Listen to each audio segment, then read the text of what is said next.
ఇక్కడ 18 ఇన్నింగ్స్లలో ఒక క్రికెటర్ యొక్క సగటు స్కోరు 48 అని చెప్తున్నాడు. అలాగే అతని సగటు స్కోరు 51కి పెంచుకోవడానికి అతను 19వ ఇన్నింగ్స్లో చేయాల్సిన పరుగుల సంఖ్య ఎంత అంటున్నాడు. సో ఇప్పుడు మనం మొదట ఈ 18 ఇన్నింగ్స్లలో చేసినటువంటి సగటు స్కోరుని యావరేజ్ ఆఫ్ 18 మ్యాచెస్ కాబట్టి A18 అని అనుకుందాం. ఏ అంటే యావరేజ్ అన్నమాట. అదేవిధంగా సగటు స్కోరు 51 ఎప్పుడు అవుతుంది? 19వ మ్యాచ్లో చేసిన తర్వాత అవుతుంది. కాబట్టి ఈ సగటు స్కోరు 19 మ్యాచుల యొక్క సగటు స్కోర్ అన్నమాట. కాబట్టి దీన్ని మనం A19 అని అనుకుందాం. అతను 19వ ఇన్నింగ్స్లో చేయాల్సిన పరుగుల సంఖ్యను S19 అనుకుందాం. ఇదే ఇప్పుడు మనం కనుగొనాల్సింది.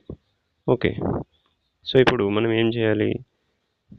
ఈ 19th మ్యాచ్లో ఉన్న స్కోరు దాన్ని S19 అనుకున్నాం కదా. సో S19 కనుక్కోవడానికి షార్ట్ కట్ ఏంటంటే S19 equal to 19 into average of 19 matches minus 18 into average of 18 matches. So ఇప్పుడు 19 ఇంటూ యావరేజ్ ఆఫ్ 19 మ్యాచెస్ ఎంత? 51. కాబట్టి 19 into 51. Next 18 into average of 18 matches. 18 ఇన్నింగ్స్లలో యావరేజ్ స్కోర్ ఎంత? 48. కాబట్టి 48. దీన్ని ఇంటూ చేస్తే ఏమవుతుంది? 19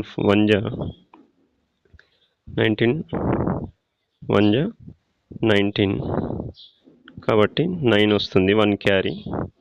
ఓకే, 19 5 95, ఒకటి క్యారీ కలిపితే 96 అవుతుంది.